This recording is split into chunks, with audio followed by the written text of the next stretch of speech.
எல்லோருக்கும் வணக்கம். அடிப்படை ஆங்கிலம் அனைவருக்கும் ஆங்கிலம் பகுதி 2ல் எழுத்தும் உச்சரிப்பும் பற்றி பார்க்க போகின்றோம். ஒரு மொழியின் அடிப்படை அமைப்பு ஒலி அல்லது எழுத்து மூலமாக வார்த்தைகளை அமைப்பது. ஒலியும் எழுத்தும் இலக்கணமும் மொழிக்கேற்ப மாறுபடும். இப்ப தமிழில் தண்ணீர் என்றும், ஆங்கிலத்தில் வாட்டர் என்றும், தெலுங்கில் நீரு, மலையாளத்தில் வெள்ளம், ஹிந்தியில் பானி என்று வெவ்வேறு விதமாக உச்சரிக்கிறோம். அதே போல அவற்றின் எழுத்து வடிவங்களும் வெவ்வேறு விதமாக இருக்கின்றன. இப்ப தமிழ் இலக்கணம் ஆலமரம் மாதிரினாக்கா, ஆங்கில இலக்கணம் வாழை மரம் மாதிரி. இவை இரண்டிற்கும் ஒற்றுமைகள் உண்டு, வேற்றுமைகளும் உண்டு. ஸோ இவற்றை புரிஞ்சுக்கிட்டோம்னாக்கா ஆங்கில இலக்கணம் கற்பது ரொம்ப சுலபம். இப்ப இரண்டுக்கும் ஒற்றுமைகள் என்ன? இரண்டிற்கும் வேர்கள் உண்டு, தண்டு உண்டு, இலைகள் உண்டு, பூக்கள் உண்டு, கனிகள் உண்டு. வேற்றுமைகள், ஆலமரத்திற்கு கிளைகள் உண்டு, வாழை மரத்திற்கு கிளைகள் இல்லை. அதே போல பூக்கள், கனிகள், தண்டுகள் இரண்டும் அனைத்தும் வெவ்வேறு விதமாக இருக்கின்றன. இப்ப முதலில் எழுத்துக்களை பார்த்தோம்னாக்கா, தமிழில் அதிகமாக மொத்தம் 247 எழுத்துக்கள் உண்டு. 12 உயிர் எழுத்துக்கள், 18 மெய் எழுத்துக்கள். இவை சேர்ந்து மொத்தம் 216 உயிர்மெய் எழுத்துக்கள், ஒரு ஆயுத எழுத்து. ஆங்கிலத்தில் வெறும் 26 எழுத்துக்கள் மட்டுமே உண்டு. 5 உயிர் எழுத்துக்களும் 19 மெய் எழுத்துக்களும் உண்டு. ஆங்கிலத்தில் லா என்ற எழுத்து இல்லை. அதை உச்சரிக்க ZHA என்று எழுதுவார்கள். இப்ப தமிழில் இக் பிளஸ் ஆ கா, இக் பிளஸ் ஆ கா, இக் பிளஸ் இ கி, இப்படி உயிரெழுத்தும் மெய்யெழுத்தும் கலந்து உயிர்மெய் எழுத்துக்கள் உருவாகின்றன. ஆனால் ஆங்கிலத்தில் ABCD இப்படி 26 எழுத்துக்கள் மட்டுமே உள்ளன. அதனால ஒரு உச்சரிப்புக்கு அருகில் எவ்வளவு எழுத்துக்களை பயன்படுத்த முடியுமோ அத்தனையும் அவங்க உபயோகிப்பார்கள். இப்ப இங்க பாத்தீங்கன்னாக்கா ஏபிசிடில 2 வகையா இருக்கு. ஒன்று கேபிட்டல் லெட்டர்ஸ்ன்றாங்க, இன்னொன்று ஸ்மால் லெட்டர்ஸ் சொல்லுவாங்க. உச்சரிப்பில் கேபிட்டல் லெட்டர்ஸ்க்கும் ஸ்மால் லெட்டர்ஸ்க்கும் எந்த விதமான வித்தியாசமும் இல்லை. ஆனால் சில இடங்களில் கேபிட்டல் லெட்டர்ஸ் யூஸ் பண்ணுவாங்க. அது எங்கெங்கன்னு பார்க்கலாம். வாக்கியத்தின் முதல் எழுத்து இப்ப பாருங்க, ஹவ் ஆர் யூ, அதுல H capital. It is a tree, அதுல ஐ கேபிட்டல். அது போல வாக்கியத்தின் முக்கியமான சொல்லின் முதல் எழுத்து அதுவும் கேபிட்டலா இருக்கும். SUN, சன், எஸ் கேபிட்டலா இருக்கு. மூனுக்கு எம் கேபிட்டலா இருக்கு. அது போல நான் என்பது ஐ, அது வாக்கியத்தில் எங்க போட்டாலும் அதை கேபிட்டலா தான் போடுவோம். நாடு, மொழி, பெயர், தினம், மாதம், பதவி இவற்றை எல்லாம் குறிக்கிறப்ப முதல் எழுத்து கேபிட்டல் லெட்டர்ஸ் இருக்கும். ஸ்மால் லெட்டர்ஸ் மற்ற வார்த்தை அது வாக்கியத்தின் மற்ற பகுதிகளில் அமையும். நான் உங்ககிட்ட என்ன சொன்னேன்? பழம் வாங்கிட்டு வர சொன்னீங்க. எவ்வளவு கொடுத்த? ₹1. ₹1 எத்தனை பழம்? 2 பழம். ஒண்ணு இந்த இருக்கு, இன்னொன்னுங்க. இன்னொன்னுதாங்க இது. இந்த கரகாட்டு படத்துல இந்த காமெடி சீனை நீங்க பார்த்திருப்பீங்க. அது இங்க எதுக்கு சொல்றேன்னு நீங்க பார்க்கலாம். இப்ப எழுத்தும் உச்சரிப்பும் அப்படின்னாக்கா இதுல என்ன மாறுபாடுகள் இருக்கின்றனாக்கா, அ என்ற எழுத்து குறியிலாக நம்ம அருண், அம்மா இப்படி ஏ போட்டு போடலாம். ஓகேவா? அதே போல ஆ என்பதற்கு தமிழில் வேறு எழுத்து இருக்கிறது. ஆனால் ஆங்கிலத்தில் அதே எழுத்து ஏ ஆ என்ற எழுத்து சத்தத்திற்கும் உபயோகிப்பார்கள். இங்க பாருங்க, ஆப்பிள், ஆறுமுகம், ஆவரேஜ். ஸோ அந்த 2 பழம் இங்க வாங்கிட்டு வர சொன்ன, ஒன்னு இருக்குது இன்னொன்னு எங்க அப்படிங்கிற மாதிரி இந்த ஏ என்கின்ற எழுத்தையே குறிலுக்கும் நெடிலுக்கும் உபயோகிக்கிறாங்க. குறில் என்பது என்ன? குறுகிய உச்சரிப்பு அ இ உ ஏ ஓ என்று. நெடில் என்பது நீட்டிய உச்சரிப்பு ஆ இ உ ஏ ஓ ஐ என்று. சோ ஆங்கிலத்தில் ஒரே எழுத்து பல இடங்களில் குறில், நெடில் என உச்சரிக்கப்படுகின்றன. இப்ப எழுத்துக்கும் உச்சரிப்புக்கும் என்ன சம்பந்தம் அப்படிங்கிற பார்க்கலாம். இப்ப ஒரு எழுத்து ஒரு உச்சரிப்பு அது தமிழில் மிக அதிகம். ஆங்கிலத்தில் வந்து குறைவு. இப்ப பாருங்க, அ என்பது அம்மா, ஆ என்பது ஆடு, இ இலை. இப்படி ஒரு எழுத்து ஒரு உச்சரிப்புக்கு. அதுபோல ஆங்கிலத்தில் D for Delhi, J for Jammu, M for Bangalore இப்படி போட்டுக்கிறோம். அடுத்த வகை என்னது? ஒரே எழுத்து பல வகைகளில் உச்சரிக்கப்படுகின்றன. தமிழில் மிகவும் குறைவு, ஆங்கிலத்தில் அது மிகவும் அதிகம். இப்ப பாத்தீங்கன்னாக்க க ட ப இரண்டு வகையாக உச்சரிக்கப்படுகின்றன. இங்க பாருங்க, கமலா, அதுக்கு கா போட்டிருக்கிறோம், ஆங்கிலத்துல கே. அதே போல காயத்ரி, ஜி போடுறாங்க ஆங்கிலத்துல. தமிழ் அந்த கா என்ற எழுத்து இல்லை, தனியாக எழுத்து இல்லை, அதற்கு நம்ம கா தான் போடுறோம். அதே போல ட என்பது டவல் என்பதை சொல்வதற்கும் டமாரம் என்று சொல்வதற்கும் நம்ம தமிழ் எழுத்தை உபயோகிக்கிறோம். அதே போல ப என்ற எழுத்து இரண்டு வகையாக உச்சரிக்கலாம். ஒன்று பட்டாபி, அடுத்தது பலராமன். இப்படி ஒரே எழுத்து இரண்டு வகையாக உச்சரிக்க பயன்படுத்துகின்றன. ஆங்கிலத்தில் ஏ என்ற எழுத்து, ஏ ஃபார் அம்மா, பாருங்க ஆ. அதே ஏ எழுத்து ஆப்பிள், அதை குறிக்கவும், ஆ என்பதை குறிக்கவும். அதே ஏ என்பது ஏர் என்பதை குறிக்க ஏ என்ற சத்தம் உச்சரிப்புல அமைகிறது. அடுத்து பல எழுத்துக்கள் ஒரு உச்சரிப்பு. தமிழில் அப்படி இருக்காது, ஆங்கிலத்தில் அவை அதிகமாக இருக்கும். இங்க பாத்தீங்கன்னாக்க TOY என்பதை டாய், அந்த இ என்பதை குறிக்க ஒய் உபயோகப்படுத்துறோம். அதே போல பெயிண்ட், அந்த இ என்பதை குறிப்பதற்கு இங்க வந்து ஐ உபயோகப்படுத்துறோம், பெயிண்ட். அதுபோல நியர், ஏ எழுத்துக்களை இங்க வந்து யா என்ற சத்தத்திற்கு உபயோகப்படுத்துகிறோம். அதுபோல லிசன், LISTEN. அடுத்து நேஷனுக்கு பாருங்க, NATION போடுறோம். அடுத்து SUN என்பதும் சன் என்ற உச்சரிப்பு, SON என்பதும் சன் என்ற உச்சரிப்பு. அதே போல டென்ஷன், SION என்பதும் சன் என்ற உச்சரிப்புக்கு உபயோகப்படுத்துகின்றன.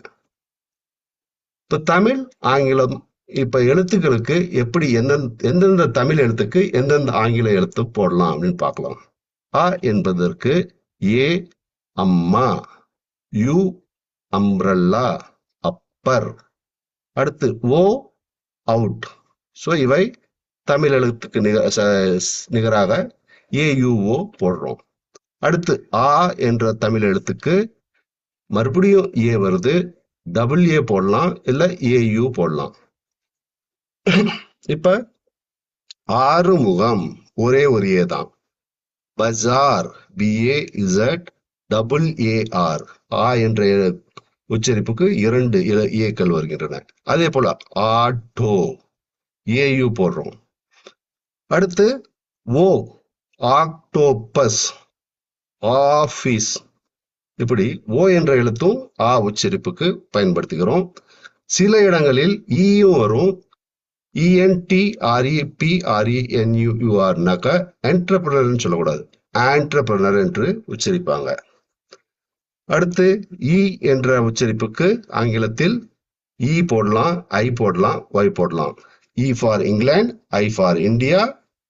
மேரி, MARRY, அந்த ஒய் வந்து இ என்ற சத்தத்திற்கு உபயோகப்படுத்துகிறது.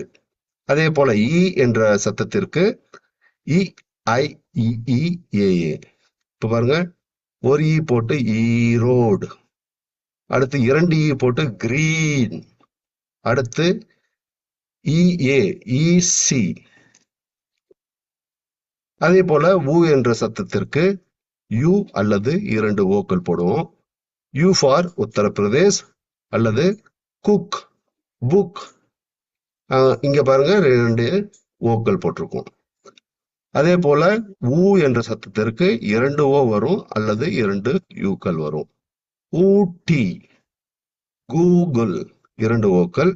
வேக்யூம், அதற்கு UU போட்டிருக்கோம். ஏ என்ற சத்தத்திற்கு இ அல்லது AI. E for elephant, elephant and AI for aim. அதே போல ஏ என்பதற்கு ஏஐ, ஏஸ் இரண்டும் வரும். ஏ ஃபார் ஏஐஆர், ஏர், இல்லைன்னா பிளேன். அந்த ஏ என்பது ஏ, ஆங்கில ஏ தமிழ் ஏக்கு நிகராக உபயோகப்படுத்துகிறோம். ஐ என்பதற்கு இஒய் ஐஏஐ, இஒய்இஐ, ஐசிஇ ஐ, ஐயப்பன் ஏஐ இங்க போட்டிருக்கிறோம். அதே போல ஓ என்பதற்கு ONE, ஒன், ஒமிட் அப்படின்னு சொல்லலாம். அடுத்து ஓ என்ற நெடிலுக்கு சிங்கிள் ஓ போடலாம் அல்லது 2 ஓக்கள் போடுவாங்க. இப்ப பாருங்க, ஓணம் ஒரே ஒரு ஓ தான் போட்டிருக்காங்க. அடுத்து அவ் என்ற உச்சரிப்பிற்கு ஏயு அல்லது OW. ஆக்லாண்ட் ஏயு போட்டு ஆக்லாண்ட் இருக்காங்க, OW போட்டு ஆவுல். அதே போல அக் என்பதற்கு ஏகே அக்கா அல்லது ஏசிகே அக்னாலேஜ்மெண்ட். அடுத்து காங்காஷா அந்த இதுக்கு என்னென்ன எழுத்துக்களை போடுறாங்கன்னு பார்க்கலாம். இக் என்ற சத்தத்திற்கு இக் என்பதால் இக், கா அதையும் வச்சுக்கலாம். இக் என்பதற்கு கே, சி, ஜி என்ற எழுத்துக்கள் உபயோகப்படுத்துவாங்க. K for kite, C for cup, G for gun. தமிழில் கா என்ற சத்தத்திற்கு தனியான எழுத்து இல்லை. அடுத்து இங் என்பதை சொல்வதற்கு என்ஜி போடுவாங்க, மேங்கோ. அதே போல இச், சா என்ற சத்தத்திற்கு சிஹெச் போடுவாங்க, சந்திரன், செக். அதே போல சில இடங்கள் வெறும் சி மட்டும் கூட வரலாம், சைக்கிள். இஞ்ச் என்ற சத்தத்திற்கும் இங்க என்ஜி போடுவாங்க, என்ஜினியர். அதே போல இட், டா சத்தத்திற்கு டி, டி போடுவாங்க, T for tape, D for drum. தமிழில் நா, 2 சொல்லினா, 3 சொல்லினா இவையெல்லாம் இருக்கும். ஆங்கிலத்தில் அவை இனத்திற்கும் ஒரே ஒரு எழுத்து என் மட்டும் போடுவாங்க. நேவி, சாண்டல், கண்ணன் ஒரே எழுத்து தான். அதே போல இத், தா என்பதற்கு ஆங்கிலத்தில் டிஹெச் போடுவாங்க, தியேட்டர். இப் என்பதற்கு இப், பா என்பதற்கு ஆங்கிலத்தில் 2 எழுத்துக்கள், P for pull, B for bull. நமக்கு பா ஆர் பா இரண்டுக்கும் தமிழில் ஒரு எழுத்து தான், ஆங்கிலத்தில் வெவ்வேறு எழுத்துக்கள். எம், மா என்ற சத்தத்திற்கு ஆங்கிலத்தில் எம் போடுவாங்க, மணி. இ என்ற சத்தத்திற்கு YIE, எல்லோ, பாயிண்ட், ஐ இப்படி சொல்லலாம். தமிழில் ஆர், ஆர் என்று 2 ரகரம் இருக்கின்றன. ஆங்கிலத்தில் ஒரே எழுத்து ஆர் மட்டும்தான் போடுவாங்க, ரோல். அதுபோல லா, லா என்ற 2 எழுத்துக்கள் உண்டு. ஆங்கிலத்தில் ஒரே எழுத்து எல் மட்டுமே உபயோகப்படுத்துவாங்க. வா என்பதற்கு வி போடுவாங்க. லா என்பதற்கு ஆங்கிலத்தில் ZH போடுவாங்க, தமிழ். இஸ், இஸ் என்பதற்கு SH, SE போடுவாங்க, கேஷ், ஸ்னேக், கேஸ். அடுத்து ஆங்கிலத்தில் சில எழுத்துக்கள் சைலண்டாக உச்சரிக்கப்படும். இப்ப IS என்பது இஸ் என்று சொல்லுவோம். ஆனா ISLAND என்பதை ஐலாண்ட். இங்க அந்த எஸ் சைலண்டா இருக்கும். அதே போல பிரெட், டெட் இதுல ஏ சைலண்டா இருக்கும். டவுட், டெட் இதுல பி சைலண்டா இருக்கும். டவுட், டெபிட் இப்படி சொல்லக்கூடாது. அது போல மசில், சயின்ஸ் இதுல சி சைலண்டா இருக்கும். ஏஜ், பிரெத், பிரிட்ஜ் இதுல இ சைலண்டா இருக்கும். டிசைன், ஃபாரின் இதுல ஜி சைலண்டா இருக்கும். டிசைஜின், ஃபாரிஜின் இப்படி சொல்ல மாட்டோம். ஹோஸ்ட், கோஸ்ட் இதுல ஹெச் சைலண்டா இருக்கும். நோ, நீ, நைஃப் இதுல கே சைலண்டா இருக்கும். இக்னோ, இக்னி, இக்னைஃப்னு சொல்ல மாட்டோம். அது போல ஷுட், வுட், வாக் இதுல வந்து எல் சைலண்டா இருக்கும். சைக்காலஜி இதுல பி சைலண்டா இருக்கு. கேசல் இதுல வந்து டி சைலண்டா இருக்கு. ஆஃபன், ஆஃப்டன்னு சொல்ல மாட்டோம். ஆஃபன் அப்படின்னா டி சைலண்டா இருக்கு. ஹூ, வீட் இதுல வந்து டபிள்யூ சைலண்டா இருக்கு. அதுபோல ஒரு உச்சரிப்புக்கு 2 அர்த்தங்களும் உண்டு. ஆங்கிலத்தில் பேட் என்பதை வௌவாலையும் குறிக்கும், கிரிக்கெட் மட்டையையும் குறிக்கும். அதுபோல தமிழிலும் கூட திங்கள் என்பது நிலவு, மாதம் அல்லது திங்கட்கிழமையை குறிக்கும். 6 என்பது எண் அல்லது நதியை குறிக்கும். இன்று நாம் கற்றுக்கொண்டது தமிழ், ஆங்கிலம் இடையே உள்ள எழுத்து, உச்சரிப்புக்கு உள்ள ஒற்றுமைகள், வேற்றுமைகள். இத்துடன் இன்றைய வகுப்பு முடிவடைகின்றன.